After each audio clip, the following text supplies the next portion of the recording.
PA সেকশনে নিজে কি এটা সিগন্যাল ক্রিয়েট করবে না, সিগন্যাল কি করবে অ্যামপ্লিফাই করবে, জাস্ট কি করবে। তো এটার জন্য আসবে কি আমাদের সিডিসি থেকে, বা এটা সিডিসি বলতে পারি, বা আমরা এতক্ষণ যেটা দেখেছি কি এটা পিএমআইসি। তো এটা সিম্পল আমরা বোঝার জন্য পিএমআইসি দিলাম। তো এইখান থেকে দুটো সিগন্যাল আসবে, যেটা হচ্ছে এলওপি এলওআর এন। এই সিগন্যাল দুটো আসবে কোথায় আমাদের পিএ থেকে। তো পিএ থেকে আবার অ্যাক্টিভ করার জন্য পিএ তে একটা আসবে ভোল্টেজ, কি আসবে ভিপিএস ভোল্টেজ আসবে, যেটা আমাদের এমটিকে তে লাগা থাকে ভিএসওয়াইএস সিস্টেম। এবং সিপিইউ থেকে আসবে একটা সিটিআরএল, মানে কন্ট্রোল, কি লাইন এটা কন্ট্রোল লাইন। তো কন্ট্রোল লাইন আমাদের এটা কন্ট্রোল কখন করবে, যেটা আমাদের ভোল্টেজ আসতেছে সিগন্যাল আসতেছে। তো সিপিইউ এটাকে অ্যাক্টিভ যখন করবে তখন এটা কি হবে, এখানে আমাদের ভোল্টেজ থাকবে अराउंड 1.8 ভোল্টেজের একটা সিগন্যাল আসবে, এটা বাইপাস করা সম্ভব।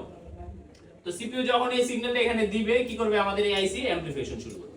অ্যামপ্লিফাই করে কি করবে, আমাদের এখানে যে সিগন্যালটা আসতেছিল, যে সিগন্যালটা কিসের জন্য ছিল, মূলত এয়ার স্পিকারের জন্য। কি সিগন্যাল, একজনের কথা আমরা সাধারণত কি আরেকজন শুনতে পাবে না কাছাকাছি, তো এটা এই লেভেলের সিগন্যাল ছিল। কিন্তু আমরা এখন শুনবো কি লাউড স্পিকার। তো এখন কি করতে হবে, এটাকে বড় আকৃতি করতে হবে। তো এই সিগন্যালে আমাদের এই পিএ তে আসবে, এই পিএ কাজ হচ্ছে এটাকে আমাদের এই সিগন্যালকে বড় করা, কি করা বড় করা।